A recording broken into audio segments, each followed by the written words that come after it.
Bienvenue au Ritz-Carlton Résidence. Je me trouve dans un appartement des plus luxueux de Bangkok.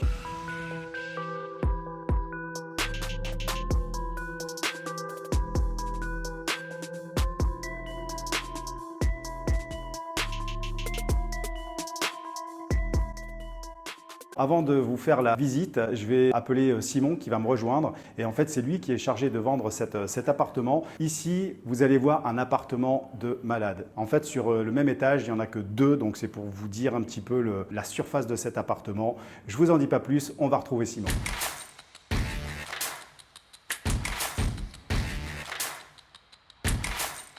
Bon, je te laisse répondre à tes derniers messages, Simon. Et quand tu es prêt, tu me dis on attaque la vidéo. Bien sûr. Eh bien, écoute, je suis prêt. T'es prêt? Oui, j'ai jamais fini de répondre à mes messages sinon. Ok, allez, c'est parti. Je te laisse me présenter l'appart. Alors, écoutez, bienvenue à tout le monde. On s'est déjà rencontrés. Donc, moi, je suis Simon, l'ancien locataire du SASOC que vous avez découvert. Et donc, on est ici pour vous présenter le Ritz-Carlton, qui est l'un de mes buildings favoris à Bangkok. Pour vous donner un peu plus de détails techniques sur le building avant de cette unité spécialement, le building a été construit donc en décembre 2016 par un développeur qui s'appelle Pace Development, qui est aussi derrière Saladeng et Ficus Lane. Ce projet est sorti de terre après 5 ans de construction, donc ce qui est plutôt long, mais on s'en rend compte pourquoi, puisqu'on parle du building le plus haut de Bangkok. C'est le plus haut de Bangkok? Tout à fait. On monte jusqu'à 77 étages. D'accord. Pour une hauteur totale de 314 mètres. Et ici, on est à quel étage? On est au 69e étage, donc je dirais à peu près à 220 mètres d'altitude, si on peut dire, à cette hauteur-là. Ok. Bah, tiens, on va jeter un petit coup d'œil justement sur la vue. Donc là, on est du côté est. On a le côté nord ici et le côté ouest de l'autre côté. Donc ce qui nous donne une vision périphérique très sympathique, à la fois sur Chao Phraya du côté est, que vous pouvez voir sur la droite, et après sur l'aspect central de Bangkok du côté nord. On a une vue à 180 degrés parce qu'il n'y a que 2 appartements ici, c'est bien ça? Tout à fait. On est en corner de ce côté-là et de ce côté-là. Et c'est la spécificité aussi de cette unité-là, donc qui fait 350 mètres carrés, 3 chambres. Donc là, elle a été convertie en 2 chambres plus une chambre office, puisque le propriétaire travaille dans cette chambre-là. Il est en vente pour un prix de 250 millions de bahts, ce qui est l'équivalent de 6,5 millions d'euros, pour ne pas dire un quart de milliard de bahts. Alors tu dis qu'il y a 3 chambres, j'en vois une juste derrière toi. Tout à fait. On y va? Ouais. Allez, je te suis. Donc c'est pas la master bedroom, c'est la 2e chambre, donc un peu la chambre des invités, on va dire, qui est tout à fait correcte en termes de... En termes de surface. En termes de surface, et puis elle a sa propre salle de bain. J'ai oublié de te spécifier aussi que partout dans l'appartement, on a une hauteur sous plafond de 3,2 mètres. Donc ce qui est plus haut à comparer des autres buildings qu'on va trouver dans Bangkok, qui vont plus être aux alentours des 2,80 jusqu'à 3 mètres. D'accord. Donc ce qui donne une impression vraiment que c'était dans un endroit spacieux. On peut, même si tu le souhaites, déjà jeter un petit coup d'œil de ce balcon-là. Il y a 3 terrasses exactement, ce qui est plutôt rare justement au Ritz-Carlton, puisque les unités avec terrasse sont assez demandées et il y en a très peu qui ont des terrasses, plus particulièrement 3 terrasses. On voit déjà la qualité du matériel quand tu vois le poids de la porte à pousser. Alors ce qui est curieux, c'est que tu vois, là on est sur la terrasse et on n'entend pas un bruit. Et on est en plein Bangkok. On est en plein Bangkok, donc à Sathorn exactement, quelque chose que je n'ai pas spécifié. C'est pour ça qu'on peut à la fois voir Chao Phraya de ce côté-là, mais à la fois derrière toi également. Ce qui est assez magnifique. Même si tu regardes aussi un petit peu le haut de ce building-là, ils appellent ce building-là une pixelisation parce que tu vois que l'architecture du building là, ressemble à un pixel. Et le designer qui est Oe Shiren, qui a fait ce building-là, a fait en sorte que justement de l'extérieur, si tu le vois d'un peu plus loin, le building, tu vas voir des espèces de pixels qui ne sont pas toutes à la même hauteur ni de la même largeur. On a 200 unités à travers 77 étages, donc ça te fait 4 unités par étage, c'est vraiment très peu. C'est vraiment très peu. Et quelque chose aussi que je n'ai pas précisé, on est dans les Sky Residences, c'est-à-dire qu'on va avoir 2 types de propriétés ici. Le minimum, ça va être du 2 bedroom à partir de 120 mètres carrés jusqu'au penthouse qui font 850 mètres carrés. Et les Sky Residences, qui sont au-dessus du 57e étage, jusqu'au 69e, parce qu'au-dessus du 69e, ce ne sont que des penthouses. Donc on est dans le building le plus haut de Bangkok, dispo à la vente à l'heure actuelle. D'accord. C'est-à-dire qu'il y a des appartements qui sont plus hauts, bien évidemment, Tout à fait. mais qu'on n'a pas possibilité d'avoir parce qu'ils sont rares. Et... Que les penthouses, en fait, 4 penthouses qui sont les 4 étages au-dessus, qui font tout l'étage. Donc, qui font des surfaces allant jusqu'à 850 mètres carrés, ce qui est déjà énorme. Donc là, on arrive du côté cuisine, avec la salle à manger. Donc, comme j'ai évoqué tout à l'heure, là, on est côté nord, avec le living room là-bas, qui est encore une fois très spacieux. Je crois qu'on a plus de 15 mètres sur la distance entre la cuisine et ce salon. 15 mètres de longueur, donc Tout voilà, à fait. là on a la salle à manger, encore une fois avec une superbe vue. Vraiment, c'est un plaisir. Alors j'imagine la nuit avec tout éclairé, ça doit être encore plus beau. La nuit, Quand tu manges là, tu prends ton temps. Donc voilà, la cuisine, hein, immense, tout en marbre. Exactement, comme voilà, donc c'est l'un des marbres c'est un marbre qui provient d'Italie, spécifiquement qui est importé d'Italie, et c'est quelque chose qui est typique du Ritz-Carlton dans le sens où ce marbre-là, on va le voir exclusivement au Ritz-Carlton. D'autres développeurs ont essayé d'imiter ce marbre-là avec du vert et d'autres couleurs, mais on retrouve vraiment ce marbre-là spécialement au Ritz-Carlton. Comme on est du facing nord, tu vas voir que c'est pas trop chaud. I know you told your friend you're not okay. And tell me what's wrong and why you've never said you felt that way. Guess you're trying to stay strong and fake a smile.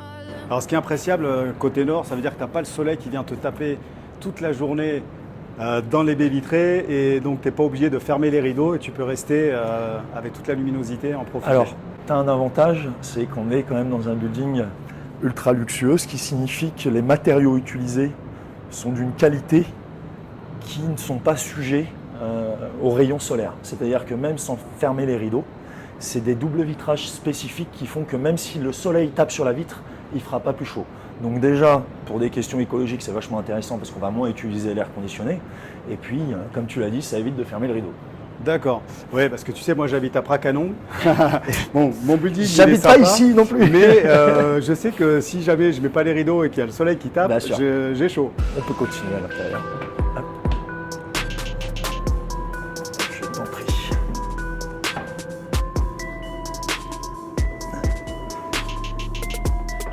Et donc là, on va arriver du côté de l'office et de la master bedroom. Donc l'office, c'est-à-dire c'est une chambre que tu as transformée en... Enfin, Que le propriétaire a Tout à fait. transformée Alors. en bureau pour se faire un bureau, sinon ça peut faire office. Malheureusement, je ne suis pas encore propriétaire, Renaud, mais je l'espère bientôt et que tu seras mon voisin. Ah bah je te le souhaite. Et je souhaite être ton voisin dans ces cas-là. Pourquoi pas. Donc voilà l'office, on est toujours du côté nord. Je pense qu'il y a plus désagréable comme vue pour travailler de chez soi. C'est quelque chose qui est évidemment convertible en chambre, si on souhaite avoir une troisième chambre. Maintenant, le propriétaire actuel n'en a pas l'utilité et préfère donc avoir une office, mais comme tu le vois, on a largement la place d'avoir un lit en plus dans cette surface. Oui, tu as à peu près 15 mètres carrés, À peu près. peut-être un peu plus même. Allez, ben on peut continuer donc du côté de la master bedroom, en corner unit, et donc en facing nord-est, ce qui signifie que tu te réveilles le matin, tu as cette vue-là. Qu'est-ce que tu en penses? Bah, je viens d'apercevoir la baignoire.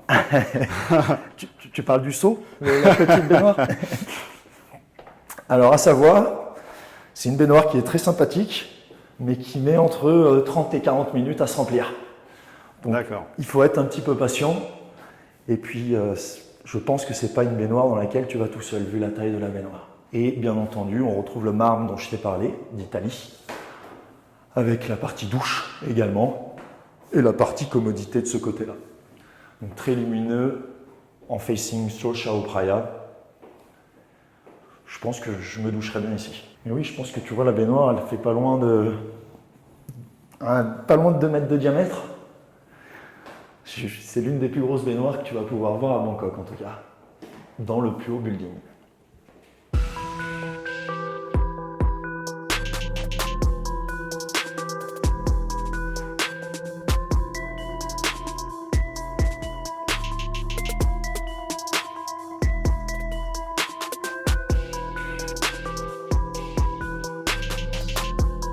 Donc on a terminé la visite de cet appartement. Maintenant, on va revenir un petit peu sur les points un petit peu plus techniques, sur la surface, le prix, comment on peut acheter un condo ici justement en Thaïlande quand on est étranger.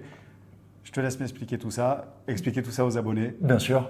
Alors là, en l'occurrence, comment acheter un condo en tant qu'étranger en Thaïlande? La réponse est plutôt simple parce qu'il s'agit d'un condominium, donc on n'a pas besoin d'acheter le terrain, puisqu'en tant qu'étranger, c'est compliqué de détenir un terrain en Thaïlande. Donc là, en l'occurrence, la question ne se pose pas. On est sur une freehold property, donc quelque chose qui appartient à Vice Eternam, ce qui n'est pas le cas de toutes les propriétés en Thaïlande. Concernant le building, donc le plus haut building de la ville, jusqu'à 314 mètres de hauteur, et on est dans l'appartement le plus haut disponible en vente de la ville également, au 69e étage. Disponible, en fait, c'est ce que tu me disais, il y en a qui sont plus hauts, mais qui ne sont pas à la vente, et c'est très difficile, plus on monte en étage, et plus c'est difficile d'acheter un appartement. Exactement, surtout quand tu penses que les seules unités qui sont disponibles au-dessus du 69e étage sont donc le 70, 71, 72, 73, qui sont que des penthouses. Donc, deux fois la surface, deux fois le prix, et oui, aussi. Okay. Même voire 3 fois le prix. D'accord. Okay. Mais donc oui, là pour revenir sur celui-là, donc on est sur un 3 chambres potentiellement, même si là à l'heure actuelle il est en 2 chambres combinées avec une office. La superficie totale c'est 350 mètres carrés et le prix de vente c'est donc 250 millions qui est donc 6,5 millions d'euros. D'accord. Et disponible maintenant bien entendu. Ok. Voilà. Mais en tout cas, c'est un plaisir d'avoir pu te présenter ce bien vraiment iconique. C'est le Carlton, c'est un secteur de marché très niché. On est vraiment sur du luxe, ce qui signifie que c'est des demandes très spécifiques. Et ce qu'on recherche au-delà du prix, c'est de la disponibilité selon les cahiers des charges que tu vas avoir. Et l'emplacement ici, on est dans quel quartier? On est à Sathorn, tout à fait. C'est pour ça qu'on peut voir Chao Phraya. J'aime bien aussi Sathorn parce qu'on est un peu excentré du centre de Bangkok. Quand j'entends centre, je parle de Tonglor, Asok. Je sais pas, tu vois d'autres trucs à rajouter? Alors après, moi, je suis plus l'aspect service du building, c'est-à-dire qu'ils ont essayé de retrouver cet aspect service. On a une conciergerie ici, c'est-à-dire que là, si j'appelle au microphone, je demande de l'eau, on va nous apporter de l'eau fraîche jusqu'à dans l'appartement. Donc ils ont poussé le service, on se sent comme dans un hôtel et c'est ce que vont chercher les résidents ici. Et comme dans tous les condos ultra luxe, entre guillemets, c'est un condo qui est pet friendly, c'est-à-dire que tu peux venir avec ton chien, ton chat, ton tigre, même si tu le souhaites. D'accord, ok. Ce qui est rare, c'est vrai qu'il n'y en a pas beaucoup qui acceptent les animaux ici à Bangkok. Voilà, soit ça va être un certain segment de marché, et des milieux de gamme développeurs vont le proposer, mais il y en a très peu. Sinon, effectivement, quand on est sur une tranche de gamme luxe, ils ne peuvent pas se permettre de dire non, on n'accepte pas les animaux. Quand tu as de l'argent, tu fais un peu plus ce que tu veux, quoi. Ça marche un peu comme ça, surtout ici. Tu te vois y vivre? Oui, je me vois. Alors, honnêtement, ça serait un peu trop grand pour moi. D'accord. Mais la même vue coupée même en 3, ça m'irait complètement. Ça fait toujours plus de 100 mètres carrés. 100 mètres carrés, c'est largement suffisant. Les gens qui habitent ici, je les imagine mal prendre le BTS, on est d'accord? Donc, c'est pas gênant en soi. On est vraiment sur une certaine classe sociale, forcément, pour acheter un appartement à 6 millions et demi. Clairement. On est sur un autre mode de vie, on est sur un autre fonctionnement. Et voilà, mais c'est vrai que je tenais quand même à montrer cet appartement parce que ça sort du lot, on est dans le luxe. Comme je te disais tout à l'heure, je vais faire d'autres vidéos aussi dans le luxe parce que ici, souvent les gens ils s'imaginent la Thaïlande, même Bangkok, les gens ils vivent dans la pauvreté. Oui, il y a de ça. Comme de partout. Il y a des gens qui habitent dans le luxe. Et ce que je trouve intéressant, c'est que tout le monde cohabite ensemble. C'est-à-dire que j'ai pas fait attention ici, mais peut-être que tu peux faire 2 rues, manger de la street food pour 50 bahts et en même temps aller te faire un super restaurant. Et il y a une mixité, il n'y a pas de problème avec ça. C'est très diversifié et c'est là où ils cohabitent très bien entre les différentes gammes de classe sociale, de classe sociale, tout à fait. De classe sociale. Et là, on peut sortir, aller manger à une street food ou aller prendre le BTS. Je suis d'accord avec toi, les résidents ici ou les propriétaires vont pas aller forcément. C'est pas leur priorité. Quand tu vas, je peux pas te montrer le parking aujourd'hui, mais quand tu vois le parking, ça passe de la Lamborghini à la Bugatti, au chauffeur privé. Ce qui signifie que quand tu as un chauffeur privé, tu vas pas trop prendre les transports en commun, malgré que moi je suis tout à fait de ton avis, c'est climatisé, c'est pas cher et c'est rapide. D'ailleurs, dans la plupart des résidences, on peut filmer les commodités, on peut filmer plein de choses. Ici, j'ai pas eu le droit de filmer, enfin, j'ai pas demandé, mais de toute manière, tu m'as dit on pourra pas filmer Tout à fait. les commodities, enfin voilà, ça reste vraiment privé. Les gens, ils n'ont pas envie de savoir, ils n'ont pas envie de montrer surtout l'endroit où ils habitent, et Bien ils sûr. n'ont pas envie de montrer ça. Donc c'est encore une autre catégorie parce qu'il y a vraiment des buildings qui sont très luxueux, où on a le droit de filmer, mais ici, voilà, restons.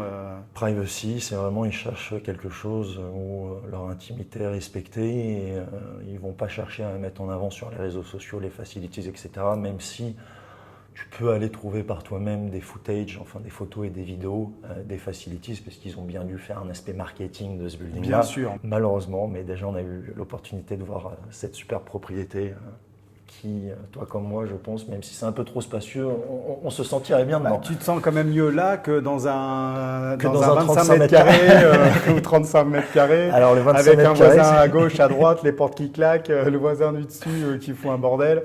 On est d'accord, ou celui qui démarre la moto en bas et Oui. tu entends le tuk-tuk, on est d'accord. Parce que la plupart des buildings, c'est quand même assez bien isolé, on est quand même assez au calme. Oui. Mais voilà, ici, c'est vraiment...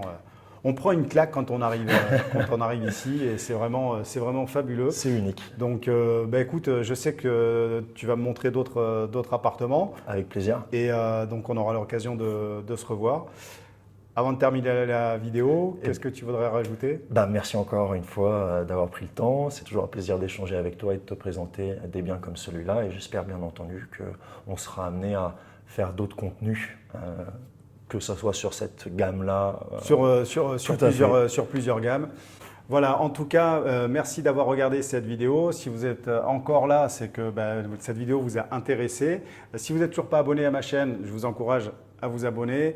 Laissez-moi un commentaire, ça me fera toujours plaisir. La plupart du temps, je prends le temps d'y répondre. Pour l'instant, j'ai encore pas des 1000, enfin, je suis à 3400 et quelques abonnés. Ce qui est déjà bien. Ce qui est déjà bien parce que la chaîne est toute récente. Mais voilà, j'ai encore le temps de répondre et la plupart du temps, je réponds, allez, on va dire, je me laisse 1% d'erreur, mais à 99%, je réponds à vos messages. Donc, si vous voulez en même temps m'encourager, partagez mes vidéos, abonnez-vous, likez et puis je vous dis à très bientôt dans la prochaine vidéo. Ciao, ciao! Ciao!